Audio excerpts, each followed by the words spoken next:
pudieron acompañarnos en este evento. Antes que todo, pues quienes nos invitaron a ser parte de estas jornadas de reflexión, que como hablábamos ayer, puede que no arreglemos el mundo, pero ahí está bien. Me corro. Ahí. Bueno, y les decía que puede que no arreglemos el mundo en estos escenarios, pero sí se convierte en dudas, interrogantes, y que al final de la charla, con un punteo que hice a partir de las conversaciones que tuvimos ayer, podamos cada uno irnos por lo menos como con un compromiso individual de qué hacer, porque siempre estamos como preguntando, ¿y qué hacemos en este territorio? ¿Y qué hacemos? Y a veces es tan simple desde la academia, desde la oficina de arquitectura, incluso con el vecino, con la misma familia, muchos escenarios donde podemos ser partícipes como arquitectos, ecólogos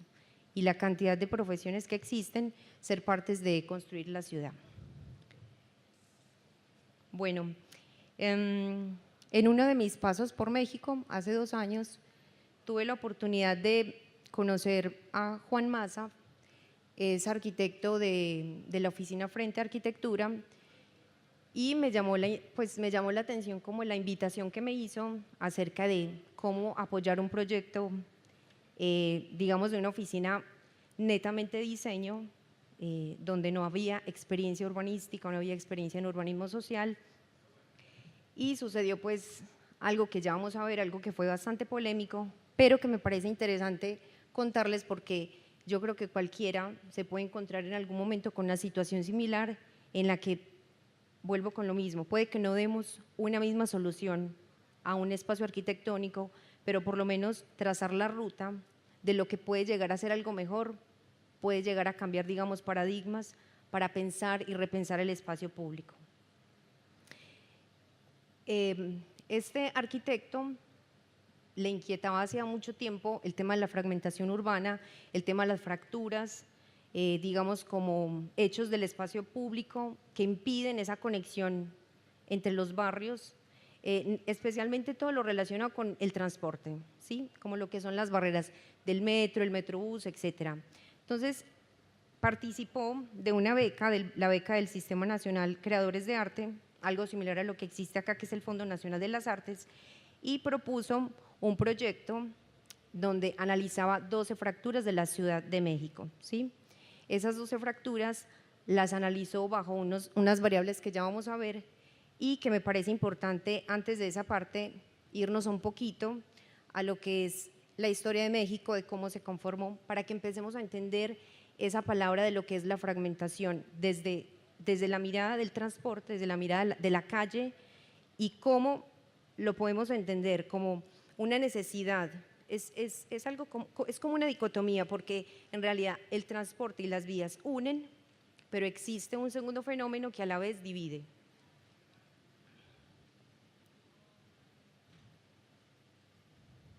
Bueno, es así como comenzó la Ciudad de México, un valle, en la época en la que los mexicas, un grupo indígena sedentario, nómada, comienza, de acuerdo a los mensajes de dioses, donde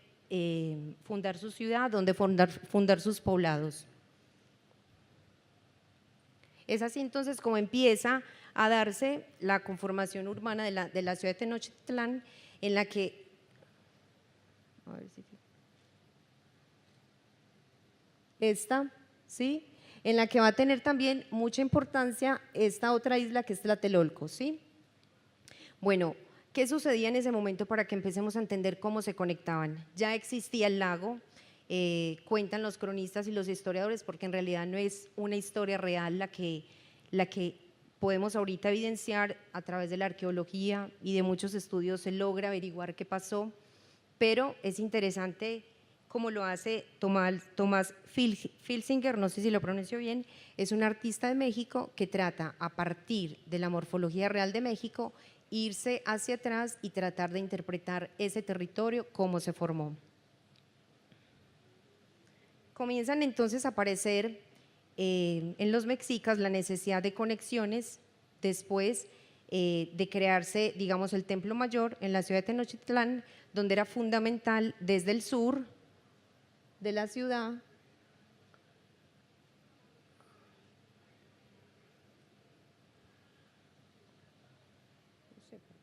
Ahí va. Desde el sur de la ciudad, porque realmente el gráfico que hizo él está girado, pero el sur viene a ser esta parte, ¿sí? Que era, digamos, toda la parte de la agricultura. Entonces comienzan los mexicas a crear con los materiales de la zona, con tierra pisonada, madera y demás, la comunicación de estas islas.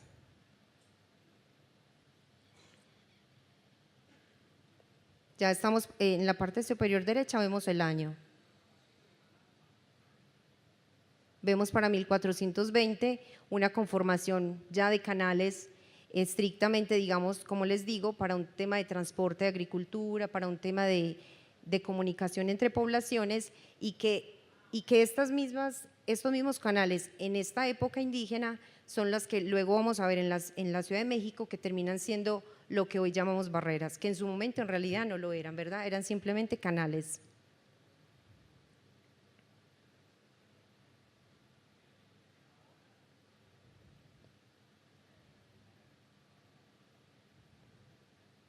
Miren cómo empiezan de interesante a formarse. La Ciudad de México no fue como un Venecia que decidió, digamos, dejar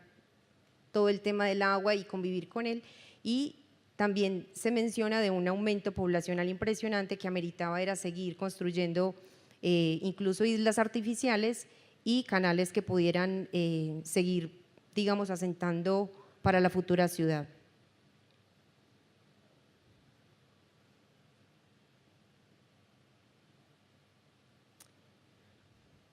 Aquí, por ejemplo, en esta fase ya había pasado, digamos, la batalla que ganó Hernán Cortés, donde evidentemente ya con todo su tema de conformación de manzana española, da lugar, ¿sí?,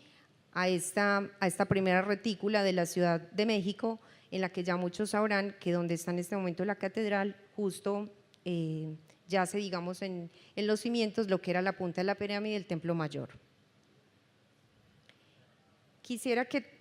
tuvieran en cuenta, no sé si de pronto lo habrían visto, esta que es el eje del cual vamos a hablar del proyecto, que es la calzada Tlalpan, nombre pues que se le dio, digamos,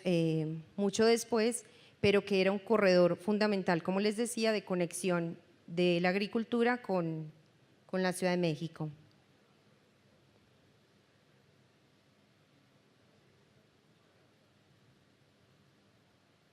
Bueno, y ya lo que hemos mencionado todos estos días, que ha sido un tema de un aumento poblacional en la época de los 90 y antes, donde prácticamente la Ciudad de México no podría ser la excepción y empiezan a darse, digamos, una serie de asentamientos. Bueno, es muy importante en esta parte contar que existen algunos pueblos originarios, ¿sí?, que son, digamos, como 40, que se encuentran en la parte externa del anillo. Ahorita vamos a ver el mapa de México, donde es importante, digamos, tener en cuenta que a pesar de esa nueva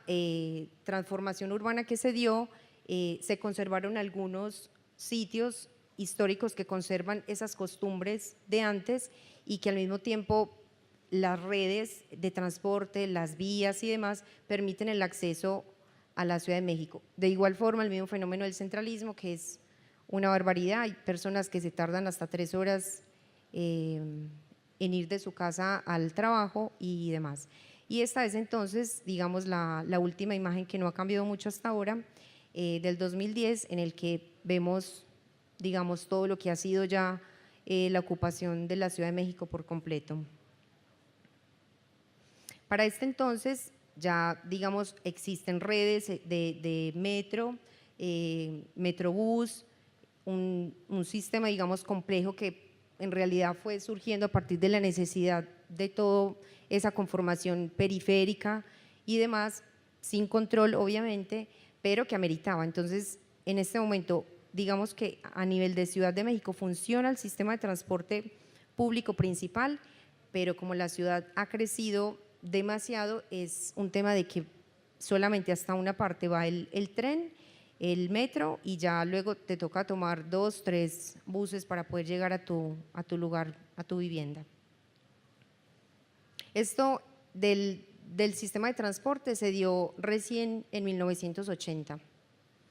Aquí está, digamos, la mancha de lo que es el centro como tal de la ciudad, donde está el Templo Mayor, la catedral, y este que va a ser el eje de lo que les voy a querer contar acerca del proyecto. La ciudad entonces en este momento tiene lo que sería también acá en Buenos Aires, esta que es la ciudad, digamos, sí, el casco, por decir algo, de la ciudad, no el área metropolitana, que es el segundo anillo, tiene 8 millones de habitantes, casi 9. Y el área metropolitana sería un total de casi 19 millones de habitantes. Yo creo que así no hayan tenido la oportunidad de ir a México todavía, sabemos que es una metrópoli de grandes proporciones que cada vez aumenta más y vuelve también a surgir el mismo tema de que no existe una disponibilidad de suelo, ¿verdad?, alrededor que permita esa expansión, donde también empieza a pensarse en todo el tema de una especulación vertical. La Ciudad de México, entonces, si nos centramos en esta parte del anillo principal, consta de 16 delegaciones que vendrían a ser como provincias, ¿sí?, las cuales tienen lo que para ustedes serían localidades, un total de 1.775, más 40 pueblos originarios que les comenté. La Ciudad de México también, digamos que a nivel de vías, tiene como una clasificación solamente de 3 están. Digamos, las vías normales, que son las principales, ¿no?, las que comunican incluso nacional. Están las otras que le llaman las anulares y están las otras que le llaman las anulares o radiales. Esas, digamos, que son como la conexión con el resto del país. ¿Qué tiene también esta Ciudad de México para contener un poco a nivel de transporte? Cuenta con 12 líneas de metro, con un total de 175 estaciones. Yo viví 3 años allá y digamos que para la facilidad de quienes vivíamos en el centro de la ciudad, funciona demasiado bien. O sea, obviamente está todo este tema de una frecuencia que por más seguido que pase, siempre vas apretado, como figura acá en Buenos Aires y demás, pero siento que a pesar pues de la cantidad de población, llega a ser todavía, digamos, rescatable todo el tema de lo que ha podido ser el Metrobús, el metro y demás. Tiene 93 rutas de pasajeros, que me parece pocas también para todo lo que implica la ciudad, y se implementó hace alrededor de 10 años el tema de la Cobici, que también desafortunadamente pues solamente la propuesta está vinculada con la parte central, como con los barrios más consolidados. Bueno, de esta forma entonces me concentro mucho en esto para poder llegar a la parte de lo que es el proyecto que les voy a explicar, donde rescatamos entonces 3 conceptos fundamentales, ¿no? La movilidad, la accesibilidad y la conectividad. Entendida entonces la movilidad como la forma y necesidad de desplazamiento, ¿sí?, la accesibilidad, que es la oportunidad a través de un medio de transporte de llegar a un destino, y la conectividad, que es decir, que me conecta un origen, un destino. Esas entonces son las barreras con las cuales Juan, el de la oficina de frente, le inquieta analizar y pensar cómo podría desde la arquitectura tejerse esos barrios que quedan, digamos, segmentados y separados, y que se vuelve una barrera incluso visual. No es el caso, digamos, de muchas calles en las que todavía al nivel de piso se puede cruzar la vía y sigues incluso sintiendo que estás en el mismo ámbito urbano. No, aquí en este caso vamos a analizar las fracturas como tal, que incluso es muy difícil poder pasar en un determinado espacio fácilmente, te toca caminar miles de cuadras. Eso yo creo que es una sensación que le hemos vivido todos, así no seamos todos arquitectos, ¿sí? O sea, el hecho cuando caminas y cruzas una calle, sientes de alguna forma que te molesta el tener que atravesar ese sistema que es necesario, pero al mismo tiempo se vive como ese ámbito de lo que hablaba también Javier, que es esa noción de cuando cambias de un contexto a otro, y que en el fondo, bajo esta reflexión, se siente que a veces lo produce el sistema de transporte urbano. Los criterios entonces que digamos Juan determinó fueron, él propuso que se analizaran ejemplos de vialidades, los barrios, el trazado y el desarrollo urbano. Si lo piensan así como se los estoy diciendo,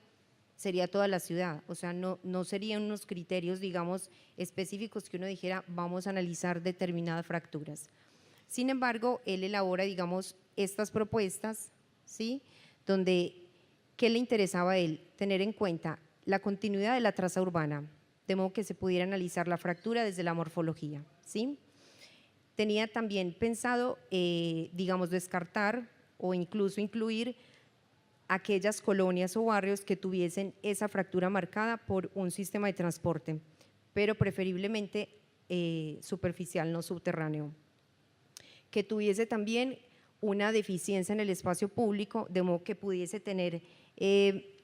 digamos, que valiera la pena plantear un proyecto de espacio público que uniera y que esa fisura, esa fractura.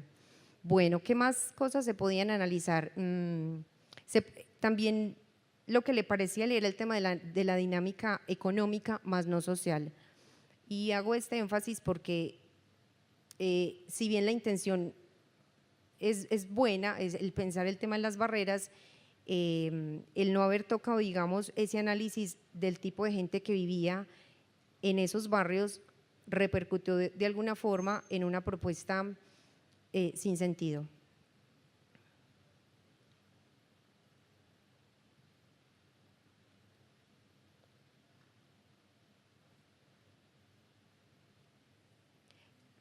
Estas son, digamos, las vías que él empezó a trabajar y mirar cuáles podía proponer, de las cuales salieron 12 fracturas, ¿sí? Distribuidas en la ciudad. Estas las analizó de acuerdo con las variables que les acabo de comentar. Aquí vemos entonces, por ejemplo, algunas fotos que, digamos, le ayudaron a él de algún modo a identificar el contexto tan diferente de un lado y de otro. Aparecen aquí, ¿sí? Este tema, por ejemplo, de las barreras físicas, y acá también, ¿sí? Donde ya hay un impedimento de conexión entre un barrio y otro, en el que, vuelvo, insisto, si bien es importante el sistema de transporte y la forma de movernos en la ciudad, a veces se trazan vías sin sentido, sin tener por lo menos la noción de cómo se comunica la misma comunidad entre ambos sitios. Esta también, que ya empieza entonces a aparecer estos elementos de puentes peatonales para conectar, pero que sigue siendo, digamos, muy pobre la propuesta actual de la ciudad.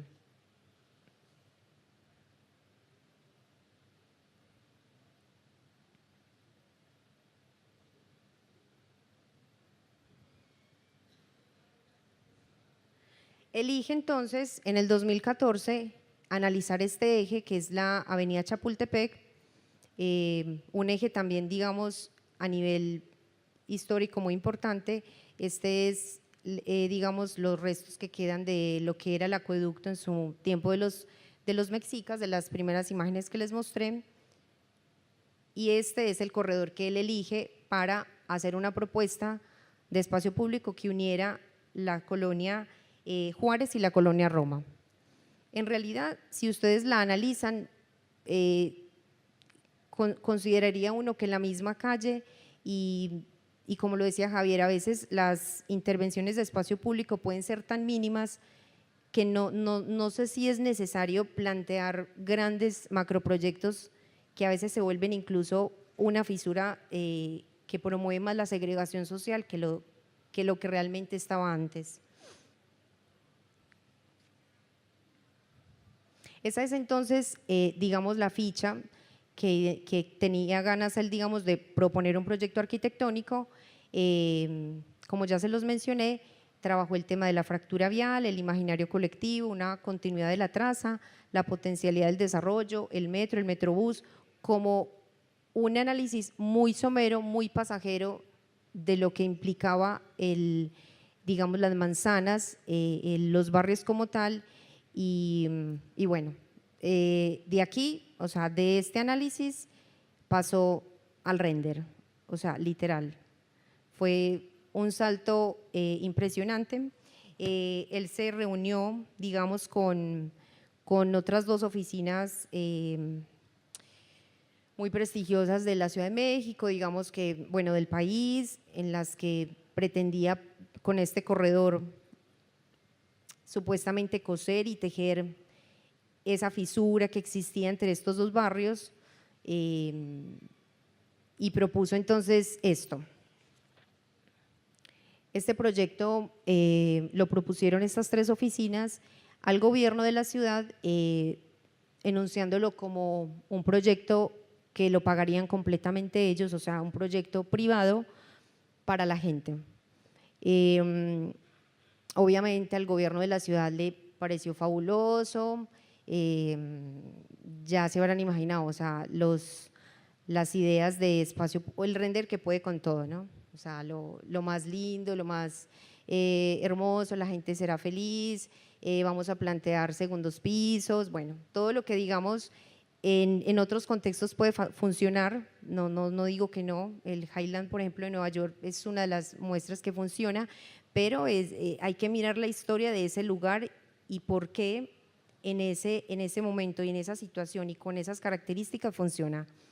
Esta era la propuesta, por ejemplo, que tenían ellos para poder vincular este bien de interés patrimonial como es el acueducto, y digamos también ceder una calle, que tampoco lo veía mal, o sea, es decir, como que con ideas, yo creo que para todos es válido, es bueno el proyecto y sí, o sea, maravilloso si se hace, pero habría que ahondar en un tema de por qué ese espacio, a qué obedecía, a qué necesidades, y fue realmente como el vacío total de la propuesta.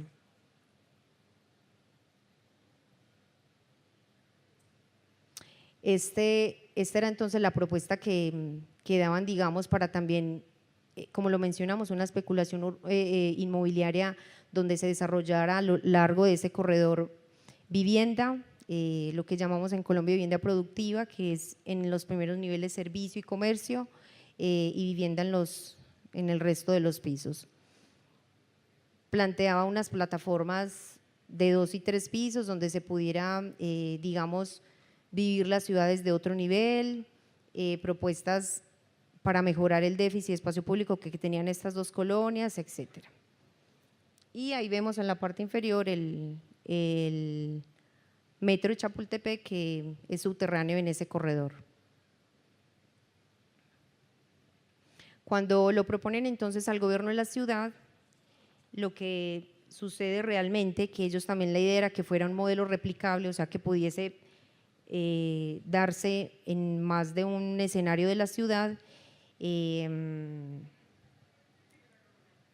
sucede lo que ojalá pudiera suceder en muchos más lugares donde existen, digamos, los líderes y los representantes de la comunidad para decir no lo queremos, no lo aceptamos, y bueno, fue realmente como lo que pasó. El 6 de diciembre de ese 2015 se reúnen los vecinos, lo hicieron también, como decía Beto ayer, se reunieron a través de Facebook, empezaron a convocar, no queremos el corredor, no es nuestro, no habla de nosotros, no nos identifica, van a privatizar el espacio público, bueno, todo lo que es la defensa realmente del derecho a la… fue, digamos, una marcha pacífica, no tan apasionados como los argentinos, fue más bien tranquila y fueron de las 22.000 personas, votaron 14.000 no al corredor Chapultepec.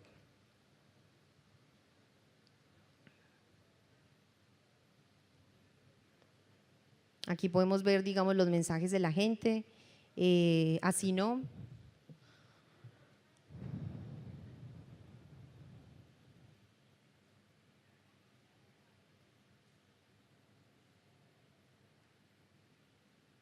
Exigimos inclusión, diálogo y transparencia. Aquí hago un paréntesis porque desde aquí digamos que comienza la reflexión de esta anécdota y es dónde estaban los arquitectos en este caso, ¿sí? Porque realmente hasta el momento no, o sea, se canceló el proyecto y no se hizo, pero en estos escenarios es donde es importante estar acompañando a la comunidad y preguntarle, bueno, así no, ¿cómo es? ¿Sí? Escucharlos, generar talleres, es decir, la comunidad de alguna forma dice así no, pero tampoco dice cómo, porque no tienen, digamos, esa facilidad que tenemos los arquitectos, que somos los intermediarios entre esa parte de poder interpretar el deseo de ciudad de ellos. En este ámbito, que ya era el 2016, entonces me convoca Juan Pablo para preguntarme, me cuenta la anécdota, toda la situación, era muy reciente lo que había pasado. Obviamente pues desde el ego de los arquitectos estaban muy golpeados porque había sido prácticamente bueno, inundó los noticieros, la prensa, todo con un tema. El proyecto ganó 7 premios a nivel internacional, que era también como una locura, y me plantea y me dice, bueno, Ángela, con tu trayectoria, ¿qué me puedes sugerir? ¿Cómo hago? Porque siento que si así no es, entonces ¿cómo es? Yo en realidad le dije, mira, no tengo la receta exacta para decirte cómo es en Chapultepec, pero me parece importante que podamos analizar esa investigación que habías hecho de esas fracturas, si eran 12, quedaban 11, y mirar entonces en cuál de ellas podría llegar a pensarse una noción de poder solucionar el tema de la fractura urbana, pero quizás no te va a dar como el proyecto que querés, que quizás podía ser un capricho formal, ¿verdad? Entonces, cuando empiezo a analizar el resto de las fracturas, fui a los lugares, tomé fotos, leí acerca de las colonias y demás, como bregando también a encontrar dónde era una fractura que valiera la pena, precisamente como el tejer, el reunir, el congregar, el solucionar, y una propuesta también como de impacto alrededor y social, por supuesto. Entonces, digamos que lo apoyé en unos meses, dándole una ruta metodológica simple, y digo simple porque en realidad le correspondía a él ya desarrollar, como lo hablamos ayer, con un grupo interdisciplinario de personas, todo lo que implicaba el proyecto, ¿no? Entonces, este es el corredor que, digamos, seleccioné como un ejercicio para que él por lo menos pudiera entender la forma en la que se analiza una fractura, pero teniendo en cuenta muchísimos aspectos, y que incluso le marcaran un diseño diferente al proyecto, que quizás ni siquiera obedecía a un segundo piso, sino quizás de otra forma, ¿no?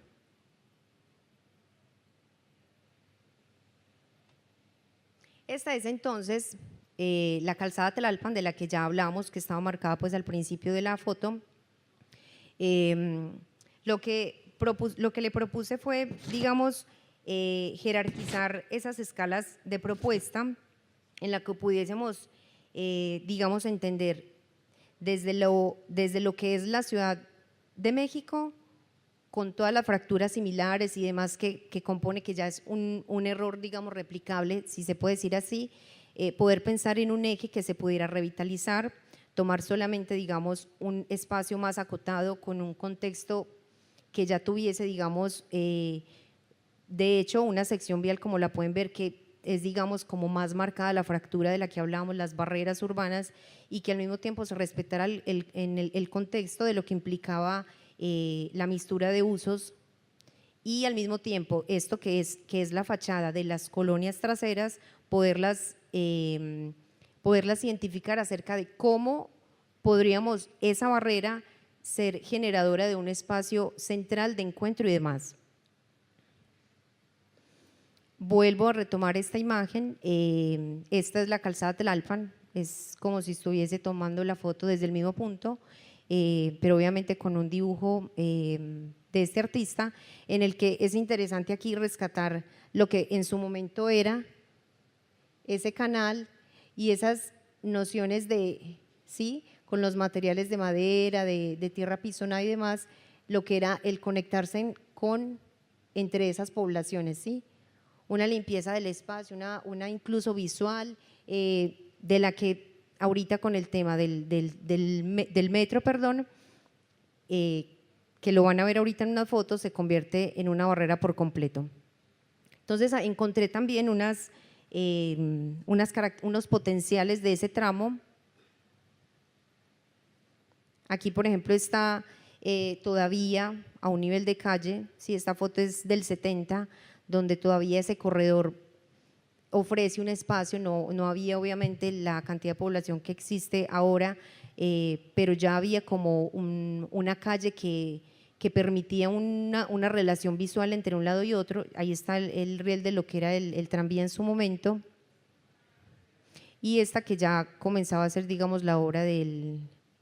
tren. El tren en la Ciudad de México hay unas partes que lo atraviesa, digamos, subterráneo, y de otras partes que está por fuera. Entonces, este es el tramo que me parecía a mí interesante analizar como un desafío, ¿sí?, de estas barreras que ya suponen que la persona no puede cruzar, donde los puentes peatonales que les comento están a muy largas distancias, y analizarlo también desde varios ámbitos, ¿no? Entonces, lo que se pretendía acá era precisamente vincular, analizar el tipo de barrio que existía de un lado a otro, que es Portales, curiosamente Portales Norte, Sur y Oriente, aquí lo vamos a ver, ¿sí? Aquí encontramos, por ejemplo, los dos círculos naranja, que son, digamos, el tramo que está entre estación y estación. Estas estaciones ahí son elevadas y digamos que ya tienen, digamos, una noción arquitectónica con una estructura que es mucho más fácil, digamos, uno ceñirse a ese prototipo existente de poder crear una plataforma, si se desea un espacio público o no, que digamos plantear desde cero una propuesta de segundo piso. Bueno, los barrios que les comentaba, donde está Portales Norte, Portales Sur y Oriente, en la foto del 70 conservaba la misma dinámica, ¿sí? Tenía como el mismo tipo de población, el mismo tipo de actividades, y evidentemente con el tema pues del metro ya cambiaría por completo. Es una zona que la gente no se siente, digamos, identificada con este eje, con esta calzada Tlalpan, que es incluso conexión nacional, en ninguno de los puntos. O sea, con toda la gente que podíamos hablar, siempre era como un tema de pasar en el día, pero no en la noche, porque era un peligro. Es una zona incluso también pues de prostitución, y la mayoría del equipamiento que está de borde son hoteles. Miremos acá también el tema del equipamiento cultural, lo que tiene que ver ya como qué tienen esos barrios, recreativo, comercial. Tiene unas nociones residenciales, pero de la calzada hacia adentro. Esta es la estación, digamos, la infraestructura de las estaciones de ambas, en el que yo pude también como digamos dejarle digamos una sugerencia de mirar si esto que ya existe como desde los 70, ¿sí?, se pudiese de alguna forma reutilizar, si la gente, digamos, yendo a las estaciones, a estas estaciones que son encuentros, alrededor de 4 millones de personas se mueven en el metro de la ciudad todo el día. Estas estaciones se vuelven incluso en puntos nodales, en centros de encuentro. Cuando vos vas a la Ciudad de México, digamos, te subes en esta estación Portales, ya empieza la gente incluso a estar con su kiosquito vendiendo cosas, pueden haber estudiantes haciendo tareas en el piso. O sea, estos puntos que uno creería que son solamente de paso, en realidad en la Ciudad de México se vuelven como espacios generadores como de muchas más cosas, que también empieza la misma gente a tomarlo. No es la función, pero empiezan a tomarlo, y que podría ser también una parte interesante desde la arquitectura de leer esos hábitos, leer esas nociones, esas cosas que pasan ahí, y retomar esas, digamos, formas, ¿sí?, de conexiones de barrio, como existen estos puentes del metro y otros más, como digamos una plataforma que pudiese tener un servicio más organizado de barrio. Ya sabemos que la gente si empieza a ocupar estas partes con comercio, es de alguna forma porque ellos sienten también que es ahí donde pasan miles de personas y pueden incluso tomarlo obviamente como su única entrada económica, ¿no? Bueno, entonces a partir de, digamos, de la trayectoria que he venido teniendo, le propuse una metodología para que pudiese organizar el análisis de este espacio, ¿sí? La preselección de casos, que hablábamos, digamos, de los 12, la selección de casos que fueron 3, pero no quise entrar en detalle para no alargarme, y la elección de sitio, que era precisamente pues el que elegimos, ¿no? Me parecía importante en el caso de este proyecto, que tampoco lo tuvieron en cuenta en el proyecto de Chapultepec, era el tema normativo, que mal que bien, yo pienso que era como, digamos, la carta de navegación con la cual ellos pudieran enfocarse en y mirar qué se podría hacer en ese espacio, qué oportunidad, qué tenía México dentro de su propuesta, ¿sí? Como de modelo territorial en torno a los ejes grandes de la ciudad, en torno incluso a ese tipo de delegación y demás. Y le propuse entonces analizar estas instancias territorial, ambiental, social, económica, de movilidad bajo unas escalas de análisis. La escala urbana desde la Ciudad de México como contexto principal, la zonal como los barrios, de la delegación, que es la delegación Benito Juárez, el área de oportunidad que es la calzada Tlalpan, el área de influencia que son esas colonias inmediatas a esa calzada y el área de intervención que es finalmente, digamos, el tramo entre una estación y otra. Digamos que el aporte mío en este trabajo de él fue empezar a hacer un relevo de información lo más que pudiera, donde también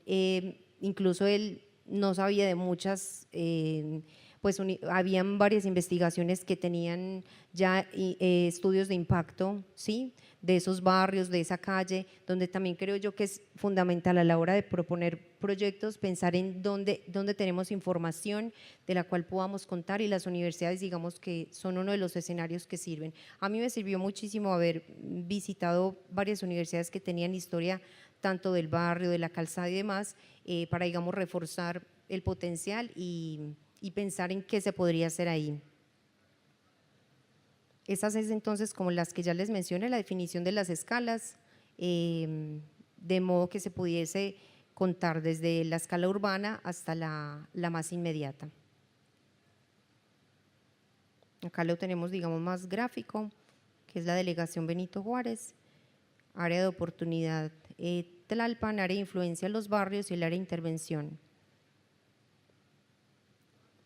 Encontré, digamos, cosas interesantes acerca de lo que era aquí está, ocupados que trabajan en un municipio diferente al que residen. Aquí encontramos, por ejemplo, Benito Juárez, que es justo la provincia a la que pertenece este tramo, que encabeza, digamos, dentro de toda la ciudad ese tema del desplazarse a trabajar, porque, digamos, en la zona no, bueno, este tema del centralismo, y que me parecía que estas cifras, además de otras importantes, les sirven a la hora de definir un proyecto de arquitectura por el tema de los usos, ¿no? ¿Qué se ofrece, por qué se ofrece, a qué tipo de población y demás? El tema también de la ocupación, ¿sí? Los que están realmente ocupados, ¿no? Aquí encontramos Benito Juárez con el 10.1% en el total de la ciudad.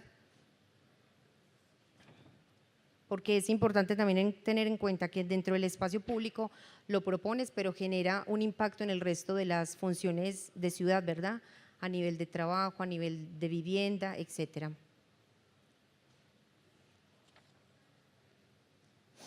El tipo de población, cuántos estudiantes.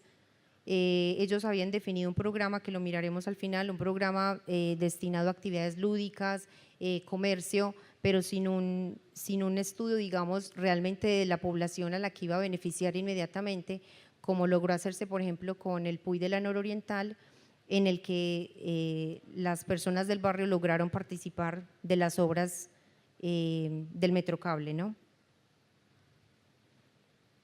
Esta es la línea, estas son las líneas del metro de la ciudad, y aquí está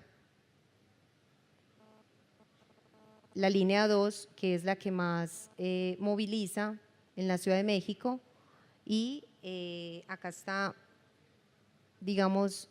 el caso de estudio de esa fractura, de esa barrera urbana que queríamos, digamos, profundizar. Analizar también el grado de desarrollo social, la cantidad, digamos, de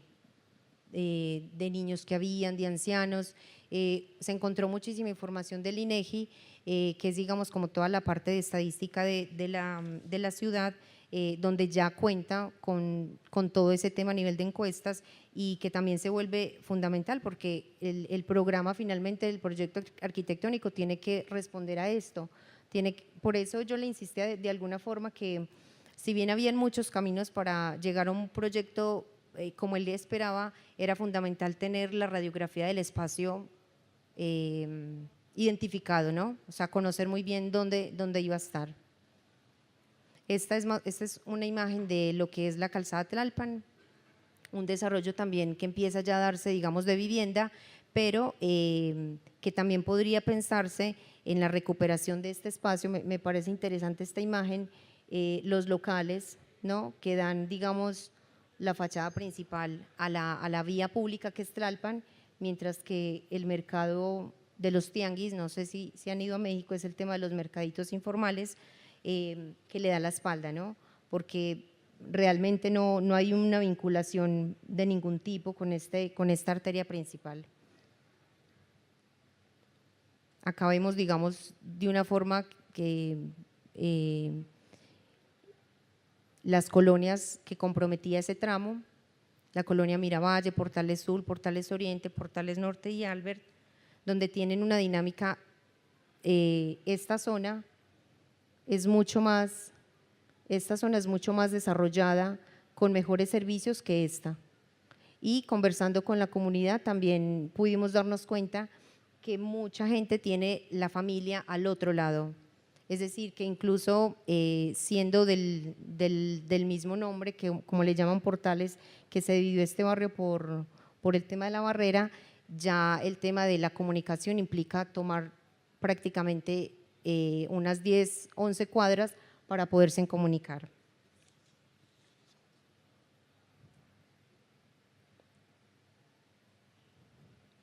Es interesante encontrar dentro de la delegación de Benito Juárez, digamos que no sé si Buenos Aires lo tenga, existe dentro de la página principal una parte donde los vecinos pueden notificar las quejas y las solicitudes de su barrio que más necesitan, ¿no? Entonces, digamos, había, bueno, la lista era enorme y, digamos, de este sector del proyecto, la gente, digamos, de los reclamos que más hacían son estos que tenemos ahí, el tema de solicitar arborización, el tema de la iluminación y demás, donde también analizar todo este tipo de encuestas y de situaciones que la gente expresa, aprovecha este tipo de tecnologías que propone, digamos, el gobierno de esa delegación, permite también una lectura de saber cuáles son las necesidades inmediatas de la gente en términos, digamos, básicos urbanos, ¿no? Y ya, bueno, finalmente estos fueron como los lineamientos bajo los cuales se trabajó para que se pudiese basar el proyecto, digamos, más sustentado, más argumentado, donde al mismo tiempo hablaba con él y le decía que quizás al analizar cada una de estas situaciones, más la normativa, lo que permitía, el tipo de población y demás, quizás se daba cuenta que la gente podía vivir con la misma barrera, con la misma fractura urbana y mejor hacer una propuesta, digamos, de lo que llamamos la acupuntura urbana, más de barrio, más local y de arborización. O bien pensar, como lo decía al principio, aprovechar ya una infraestructura elevada de las dos estaciones donde abaratara costos y plantearse ahí realmente un programa que respondiera a las necesidades de ambas colonias, ¿no? La idea también era volverlo replicable, entonces también la avenida Tlalpan permitía esta misma lectura hasta su última estación y bueno, cuando hablamos de replicable, pues también se trata de no perder las nociones de cada lugar, que aunque sean de la misma ciudad, de la misma delegación o demás, cambian los contextos, cambian las dinámicas, ¿sí?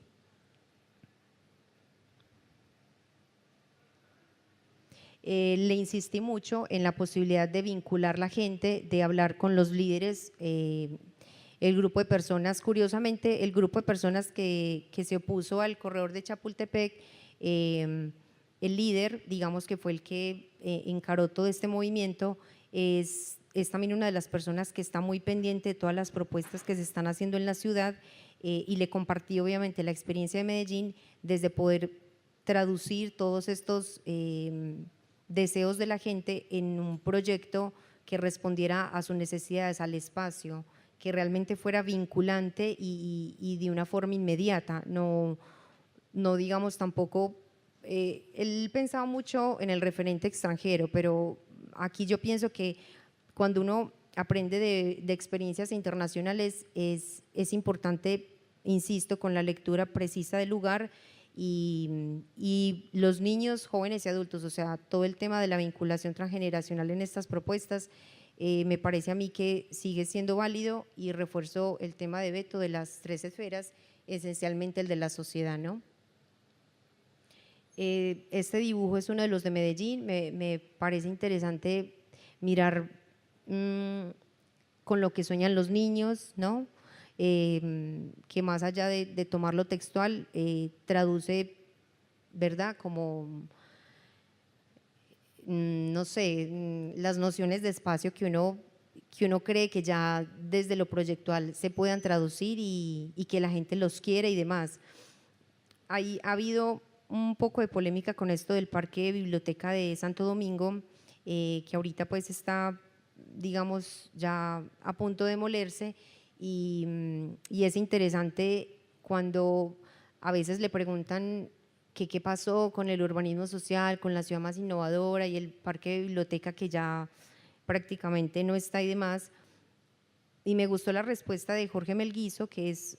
uno de las personas, un trabajador social de Medellín, que apoyó mucho este proyecto. Y cuando le preguntaron en una entrevista, él dijo, no, en realidad el edificio como tal, sí, hay,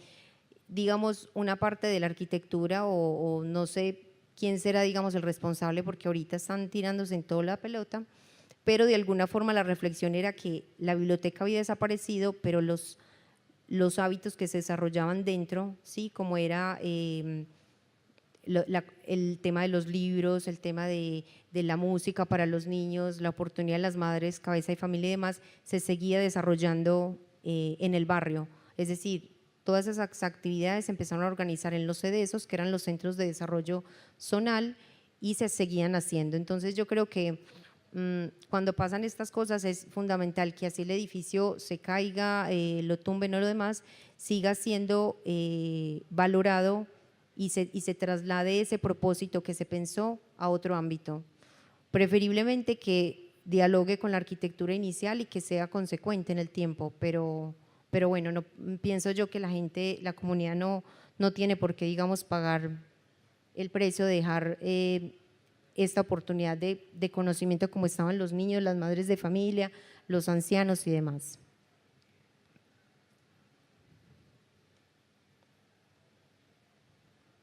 Esta es una foto de Medellín, de también uno de los puentes que se hizo, donde también se insistía mucho en un espacio público más de su zona, más inmediato, y volvemos con el tema de las barreras. Aquí en este caso el puente, pues ya lo había contado Emilio, el tema de las quebradas, que es una barrera natural con la que también tenemos que aceptarla, pero que hay formas en las que se puede dialogar de un lado y de otro, ¿no? Este era todo, digamos, el programa que tenían ellos pensado para Chapultepec: talleres, teatros, salas de cine, mirador, zonas de lectura, librería, y bueno, suena muy lindo y es realmente prometedor, pero habrá que pensar si realmente todos esos escenarios los necesitaba la gente, qué tipo de gente y bueno, cómo cómo revertirlo hacia atrás y empezar desde cero y hacerlo mejor. Acerca de lo que hablábamos ayer, de cómo desde el oficio, cómo desde la forma individual empezar a ser parte de estos procesos, diferentes propuestas y demás. Digamos que yo humildemente dejé de preocuparme para empezarme a ocupar, y este es un proyecto que comencé hace ya unos meses. Me inquietó mucho el tema de la participación de la sociedad, pero la forma, es decir, cuando se va a hacer un proyecto se hacen talleres de imaginarios, pero ¿por qué hay que esperar el proyecto? ¿Por qué no podemos ser los arquitectos parte de, sí, como de traducir ese diálogo, llevarlo a instancias académicas, llevarlo a instancias públicas, y es ahorrarles un trabajo de alguna forma enorme y de plata, digamos, a proyectos que no tienen sentido? Entonces, el año pasado en Medellín tuve la oportunidad me asignaron, digamos, estar con este grupo de chicos. En Bolivariana existe algo que se llama el curso de inducción, en el cual los estudiantes de colegio ven durante un semestre algunas materias, digamos, estándar de arquitectura, de derecho, de todo, para mirar, digamos, su inclinación vocacional, ¿no? Entonces me correspondió el tema dentro de arquitectura, el tema de ciudad, y digamos que fue muy impactante porque este grupo de estudiantes, acá digamos tenemos estudiantes de un estrato económico alto y otros que no, a raíz de esto de las becas pues de la alcaldía, de Serpi lo paga, ¿no? Entonces, cuando les coloqué ejercicios de poder ir a reconocer el lugar, ir al metro, identificar los cerros y demás, me impresionó mucho que no querían ir, les daba miedo. O sea, las chicas que vivían en la zona del poblado siempre se movían en carro y querían de alguna forma empezar el programa de arquitectura. Entonces comencé como ese proceso de sensibilización, pero me impresionó mucho el miedo, el tema de no voy, esa cosa de molestia con el tema de los lugares digamos, de un déficit más bajo. Y bueno, el ejercicio fue muy interesante, logramos hacer, digamos, desarrollar ejercicios rápidos con maquetas, y también aproveché para mirar un taller que tiene Bolivariana que se llama Tren Ciudad, donde llamamos a niños para poder, digamos, llevarlos a los escenarios de espacio público de la ciudad, caminar y empezar a escuchar qué piensan ellos, cómo interpretan el espacio, porque finalmente es la primera infancia, los jóvenes, los futuros ciudadanos también, ¿no? Y es con la gente con la cual nos vamos a encontrar en un futuro, y bueno, yo pienso que si no empezamos a ser parte de esa educación y esa sensibilidad desde esa edad, va a ser, yo creo que muy complicado. El proyecto entonces lo llamé Picnic, el proyecto Identidad Ciudadana no inspirado en ciudad. Ya aquí en Buenos Aires comencé con unos talleres en el barrio de La Boca a través de un colegio, y bueno, no sé qué podrá salir de ahí, pero arranqué. Muchas gracias.